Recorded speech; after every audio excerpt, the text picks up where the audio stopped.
예수 그리스도로 우리 하나님 말씀 증거하겠습니다. 하나님 말씀 요한계시록 4장 6절에서부터 11절 말씀 보시겠습니다.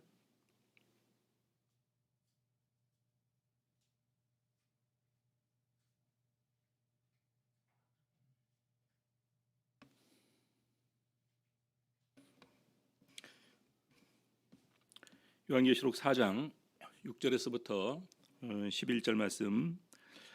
보좌 앞에 수정과 같은 유리 바다가 있고 보좌 가운데와 보좌 주위에 네 생물이 있는데 앞뒤에 눈이 가득하더라.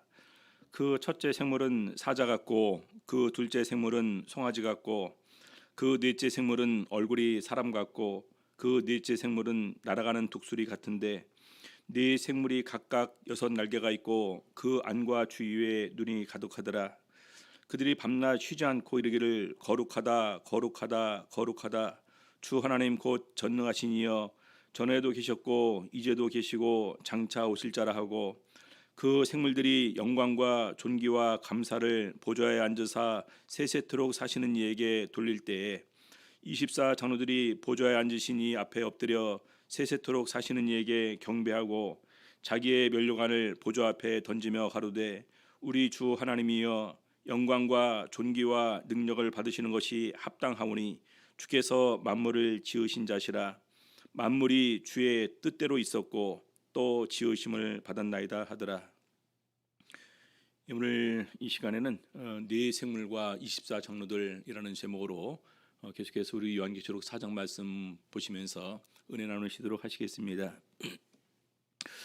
먼저 우리 2장 3장에서 이 땅에 있는 교회들에게 편지를 써서 보내는 가운데 그들의 불완전한 모습들을 지적을 하고 회개를 촉구하고 믿음의 승리를 이렇게 격려하는 말씀을 주셨습니다.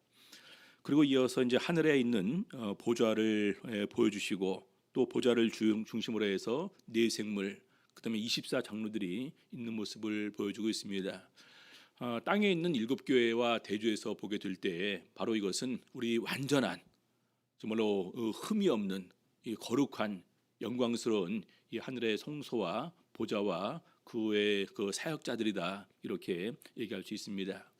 우리 요한계시를 보게 되면 나중에 하나님께서 새 하늘과 새 땅을 창조하시고 또 새 예루살렘 성이 이렇게 있게 되는데 그 성 안에는 성전이 없습니다.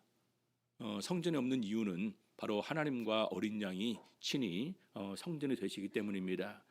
우리 요한계시록 21장 12절 보시겠습니다. 22절 보시겠습니다.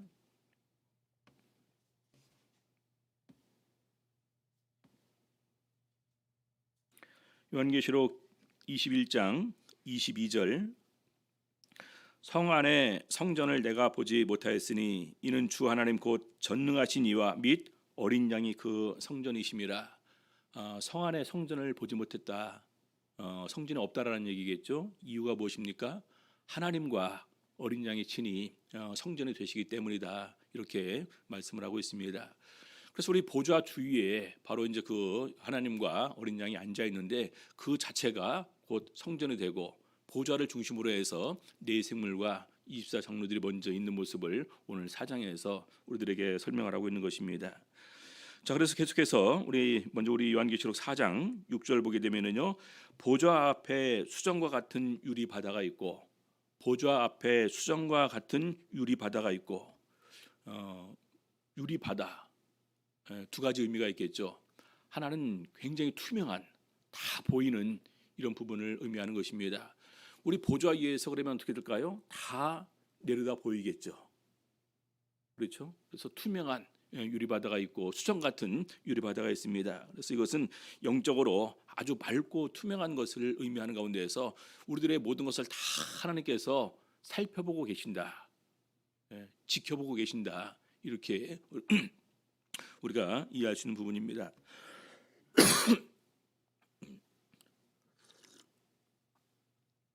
두 번째는 이제 보통 우리 성도님들이 바다에 가보시면 알겠지만 파도가 굉장히 많이 칠 때는 바다 밑에가 보입니까? 보이지 않습니까? 파도가 칠 때는 보이지 않아요.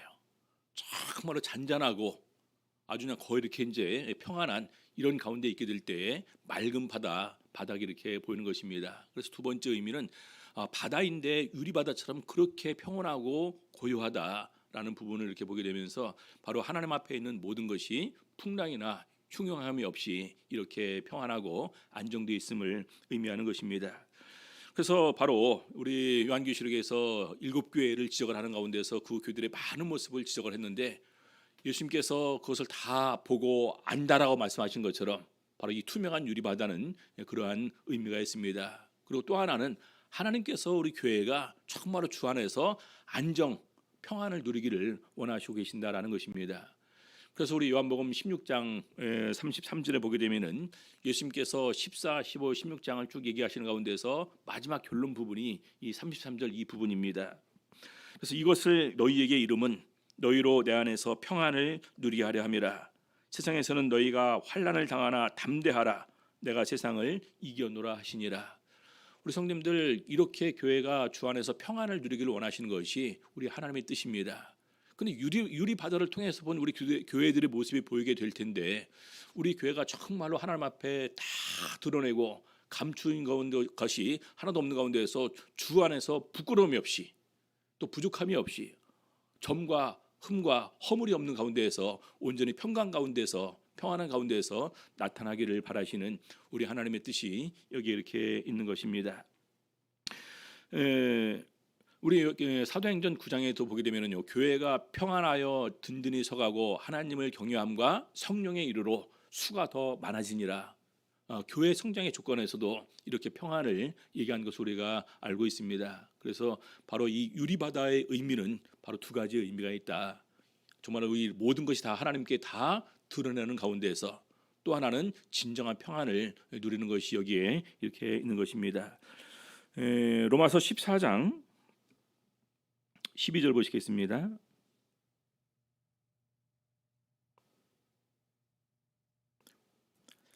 예, 11절부터 보실까요? 로마서 14장 11절.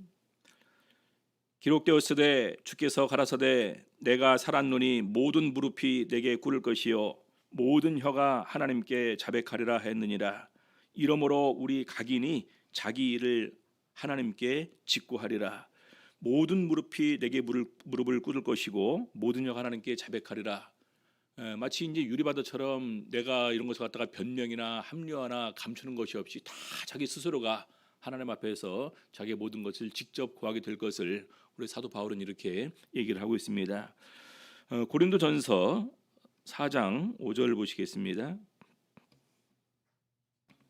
고린도전서 4장 5절. 그러므로 때가 이르기 전 곧 주께서 오시기까지 아무것도 판단치 말라. 그가 어두움에 감추인 것들을 드러내고 마음의 뜻을 나타내시리니 그때에 각 사람에게 하나님께로부터 칭찬이 있으리라. 어두움에 감추인 것들을 드러내고 마음의 뜻을 나타내시리니. 그래서 오늘 우리 교회 모든 그 교회와 또 우리 모든 성도들이 하나님 앞에 마치 투명한 유리바다에 서 있는 것처럼 내 마음이 투명하게 다 하나님께 보여진다라는 것을 생각을 하는 가운데에서 우리 마음은 그런 가운데에서 진정한 평안을 누릴 수가 있어야 됩니다.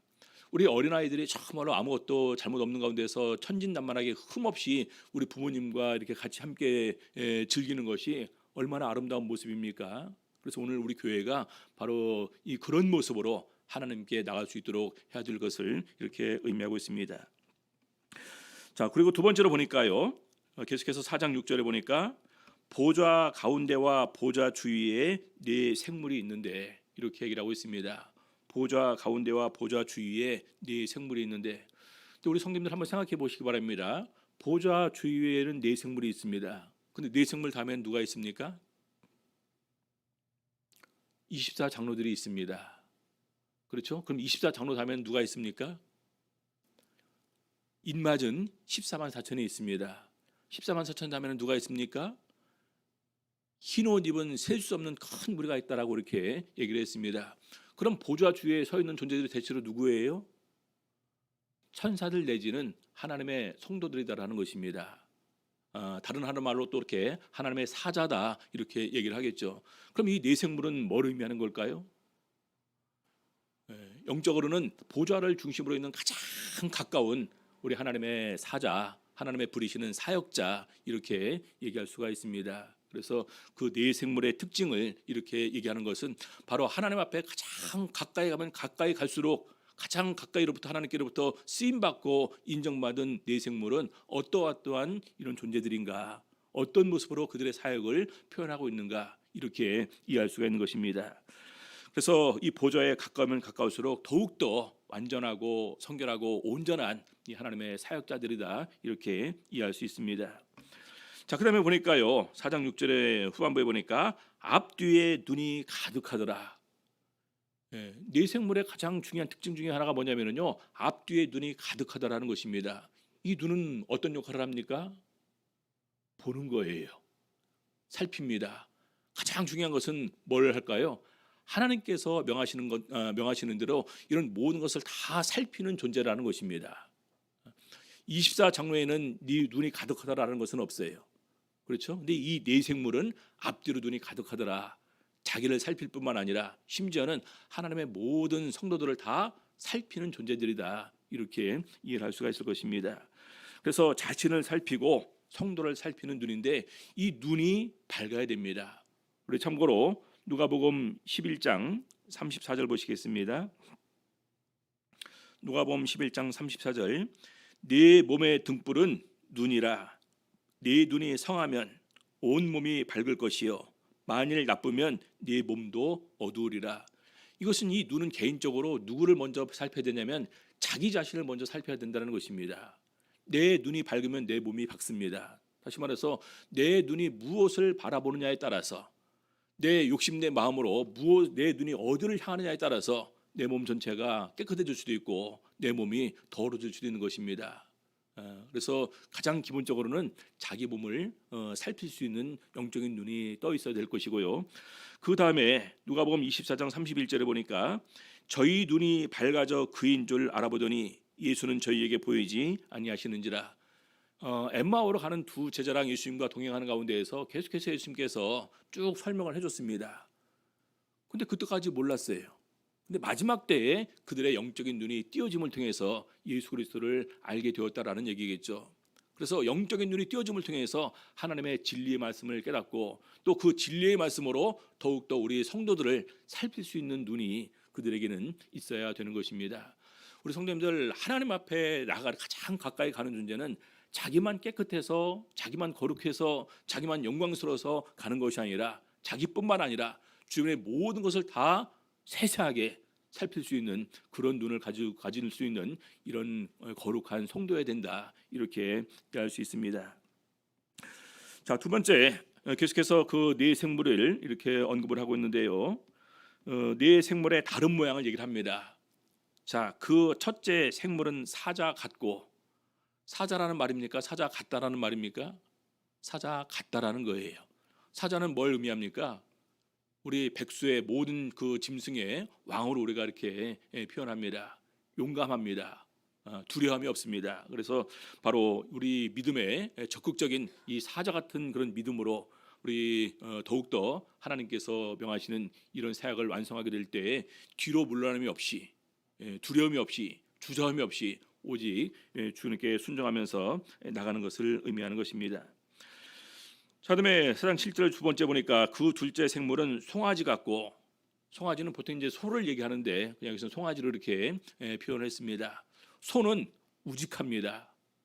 오직 주인이 이렇게 시키는 대로 다 100% 순종하는 가운데에서 나가는 소의 모습을 이렇게 표현하는 가운데에서 온전한 순종의 모습을 상징하는 가운데에서 바로 소와 같이 이렇게 얘기하는데 어떤 사람이 그렇게 표현합니다. 닭은 달걀 하나를 낳아놓고도 얼마나 시끄러운지 모른다.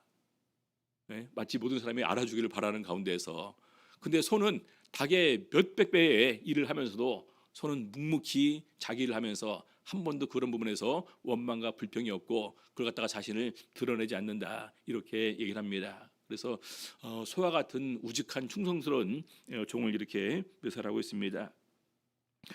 자, 그다음에 세 번째는 그 셋째 생물은 얼굴이 사람 같고라고 되어 있습니다. 얼굴이 사람 같다. 사람은 만물의 영장이라고 그러지 않습니까? 특별히 하나님께서 우리 사람에게는 지혜와 지식을 더해 주셨습니다. 그리고 풍성한 감정까지도 더해 주셨습니다. 그래서 우리 사람은 사람다워야 된다. 그래서 그런 말이 있죠. 사람이라고 다 사람이냐? 사람이 사람다워야 사람이지. 예, 그래서 우리 성경에서도 사람에 관해서 언급할 때 특별히 착한 사람이라는 표현을 씁니다. 착한 사람. 우리 사도행전 21장 24절 보시겠습니다.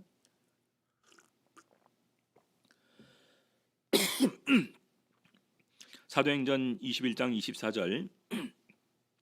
바나바는 착한 사람이요 성령과 믿음이 충만한 자라. 이에 큰 무리가 주께 더하더라. 착한 사람이었기 때문에 더 나아가서 성령과 믿음이 충만한 사람이 되었고, 심지어는 더 나아가 많은 사람을 하나님께로 돌이킬 수 있는, 하나님께로 인도할 수 있는 그런 사람이 되었음을 이렇게 얘기를 하고 있습니다. 우리 예수님께서도 나는 마음이 온유하고 겸손하니 나의 멍에를 메고 내게 배우라. 그러면 너희 마음이 쉼을 얻으리니. 특별히 예수님께서도 자신의 성품에 대해서 온유와 겸손을 이렇게 얘기를 하셨습니다. 그래서 우리가 교회 안에서 많은 성업을 감당하게 될 때 정말로 착한 사람으로 하나님께 인정받는 가운데서 그런 수고와 봉사와 헌신을 하게 될 때 특별히 하나님의 기뻐하심을 입게 될 것이고, 또 그를 통해서 더욱더 많은 사람을 우리 주님 앞에서 바로 세우고 주님께로 인도하게 되는 그런 역할을 수행하는 사람입니다. 자, 네 번째 생물은요, 날아가는 독수리 같은데 라고 되어 있습니다. 날아간다. 이 독수리는 특성이 좀 더 높이 날아갑니다. 높이 날아가야지 밑에 내리는 날아가는 다른 것들을 보면서 빨리 그것을 갖다가 빨리 날아가서 움켜쥐고 이렇게 이제 그 자기 음식을 삼는 것처럼 이 두 가지 의미가 있죠. 높이 날면서 빨리 갑니다. 높이 날면서 누구보다도 앞장서서, 그래서 영성이 높은 가운데서 이런 모든 것을 살피는 가운데서 이끌어가는 존재다. 그래서 우리 이 네 생물의 모습을 생각하면서 우리들도 바로 이런 모습으로 주 앞에서 온전한 헌신을 하는 가운데에서 하나님께 가장 가까이 나갈 수 있는 네 생물과 같은 존재가 우리가 친히 되어야 되는 것입니다. 자, 그다음에 네 생물의 이제 그 같은 모습을 보여주는데요. 8절에 보게 되면은 네 생물이 각각 6날개가 있고 그 안과 주위에 눈이 가득하더라. 이 눈에 관한 얘기가 또 나왔는데 그 앞에 날개가 있습니다. 6날개가 있고 날개가 이렇게 연해져 있습니다. 근데 역할이 있죠. 에스겔서 1장 9절 보겠습니다.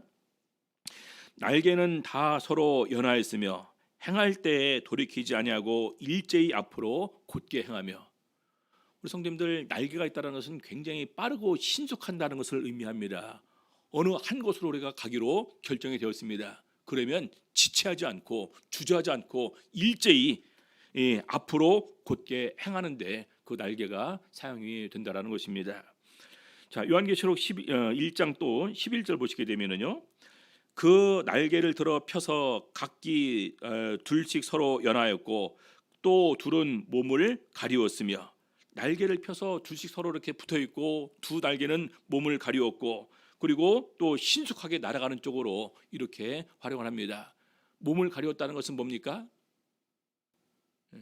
하나님 앞에서 자신을 가린다라는 말입니다. 그렇죠? 이것은 이미 이 네 생물은 하나님께 가장 가까운 존재이기 때문에 적어도 점이나 흠이나 수치나 이런 죄악은 없는 존재들 것입니다. 근데 그럼에도 불구하고 이들이 가린다라는 것은 하나님 앞에서 자기의 겸손과 낮아짐을 이렇게 의미하는 것입니다. 그래서 가장 하나님께로부터 인정받고 칭찬받는 존재라 할지라도 오히려 더욱더 자신을 낮추는 모습을 보여주고 있습니다. 우리 사도 바울 같은 경우도 자신을 그렇게 고백하지 않습니까? 모든 성도 중에 지극히 작은 자보다 더 작은 나. 모든 성도 중에 지극히 작은 자는 가장 낮은 사람이지 않겠습니까? 지극히 작은 자보다 더 작은 나라고 고백을 합니다.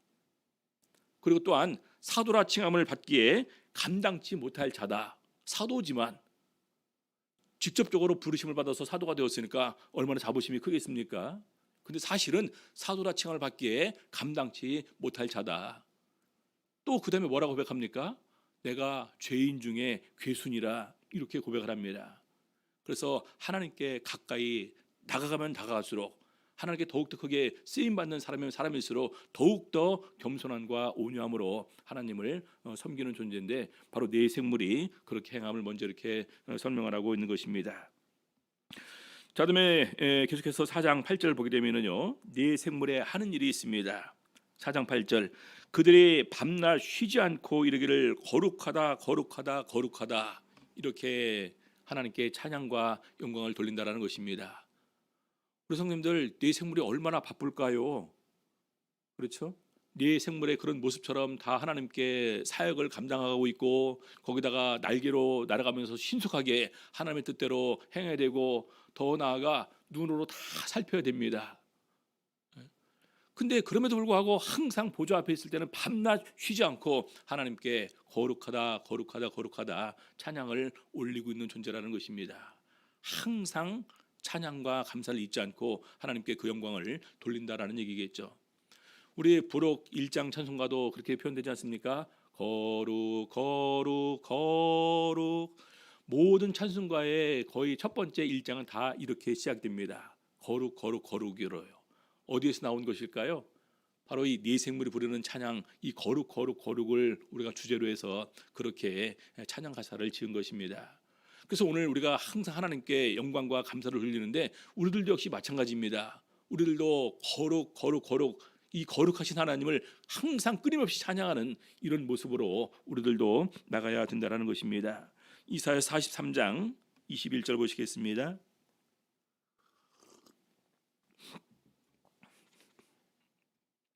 이사야 43장 21절, 이 백성은 내가 나를 위하여 지었나니 나의 찬송을 부르게 하려 함이니라. 나의 찬송을 부르게 하려 함이니라. 네 생물이 찬양 드린 것과 마찬가지로 오늘 우리들도 특별히 선택받은 하나님의 백성과 자녀들은 항상 하나님께 찬양과 영광을 돌려야 된다는 것입니다. 우리 성도님들, 요즘에 찬양 들을 때 주로 어떤 찬양 많이 들으십니까? 우리 한때 이제 우리 한국에서 트롯 바람이 불었습니다. 그렇죠? 미스터 트롯, 뭐 미스 트롯, 다시 또 이제 미스터 트롯, 이렇게 이제 계속 미스 트롯 또 이렇게 나가고 있는 모양인데, 아무튼 저도 이제 한때 이렇게 이제 그것이 이제 마음속에 다 가사 이제 전달되니까 어느 순간에 저도 계속 거기에서 이렇게 듣고 있고, 집에 가면 그거 이렇게 이제 텔레비전 틀어서 이렇게 보고 있더라고요. 사람이 어디에 영향 받는 것이 참 이렇게 중요하구나. 그래서 다시 한번 이제 요즘에는 이제 들어서 복음성가, 요즘에 이제 그거 들어보니까 2021년 뭐 8월에 제일 이제 그 뭐 복음성가 톱10 이렇게 들어보면 모르는 게 많습니다. 우리들도 모르는 사이 이렇게 새로운 노래들이 많이 나왔구나. 그래서 더욱더 이런 부분에 마음을 쓰고 여기를 이렇게 나가야 되겠다라는 생각을 이렇게 가졌는데, 바로 나의 찬송을 부르게 하려 함이니라. 자, 그다음에 4장 8절 또 중반부 보니까요, 주 하나님 곧 전능하시니여 전에도 계셨고 이제도 계시고 장차 오실 자라. 우리 이사야서 보게 되면은 물이 바다를 덮음 같이 여호와의 영광을 아는 것이 이 온 세상에 가득하리라. 주를 알고 인정하게 된다는 것인데, 바로 가장 가까이에 있는 네 생물이 하나님을 제일 잘 알겠죠. 그렇죠? 그래서 그 자기들이 제일 잘 알고 있는 하나님에 대해서 이렇게 인정하는 것입니다. 전능하신 이시고요, 전에도 계셨고 이제도 계시고 영원히 존재하시는 분이죠. 장차 오실 자라.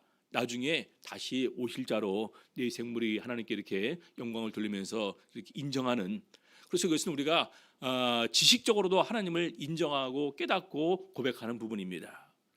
그다음에 세 번째로 4장 9절, 그 생물들이 영광과 존귀와 감사를 보좌에 앉으사 세세토록 사시는 이에게 돌릴 때, 자, 그러면서 모든 영광을 우리의 하나님께 네 생물은 돌리고 있습니다. 세 가지 가장 중요한 역할이 바로 찬양하고, 그 다음에 여호와의 모든 것을 인정하고, 그 다음에 영광을 돌리는 것입니다. 그래서 네 생물이 먼저 가장 보좌에 가까이 있는 가운데에서 이렇게 하니까, 바로 그 다음에 그 주위에 있는 24장로가 따라서 행하는 모습이 그 다음에 묘사가 됩니다. 자, 24장로들 요한계시록 4장 10절입니다. 자, 이렇게 영광을 돌리니까 4장 10절, 24장로들이 보좌에 앉으신 이 앞에 엎드려 세세토록 사시는 이에게 경배하고, 제일 첫 번째는 24장로가 세세토록 사시는 이에게 엎드려 경배를 올렸다라는 것입니다. 경배, 하나님께 엎드려 경배하는 거예요. 오늘날로 말하면 이 절을 하고 이렇게 하는 부분인데, 아무튼 우리가 표현할 수 있는 최고의 예를 다 표현해서 하나님을 경외하는 것입니다. 우리 예전에 이제 우리 한국의 그 명절 때, 특별히 이제 구정 설 때, 우리 이제 그 자녀들이 부모님 앞에서 절하는 모습이 우리 외국 선조들한테는 굉장히 신기하게 보였던가 봅니다. 대만이나 다른 큰 해외 교회에서는 부모님들한테 절하는 게 없어요. 예. 그래서 우리 한국은 왜 사람한테 절하냐? 마치 이제 말이 그 고넬료 가정에 갔을 때 고넬료가 이제 그 베드로에게 절을 하려고 하니까 나도 똑같은 사람이니까 나한테 절하지 말라. 이렇게 했던 것처럼 아무튼 그렇게 하지 말라고 하면서 자연스럽게 그것이 그들의 마음속에 이렇게 들어 있습니다. 근데 우리 한국은 절하거든요. 삼 때 저한테 물어보더라고요. 왜 사람이 사람한테 절을 하냐?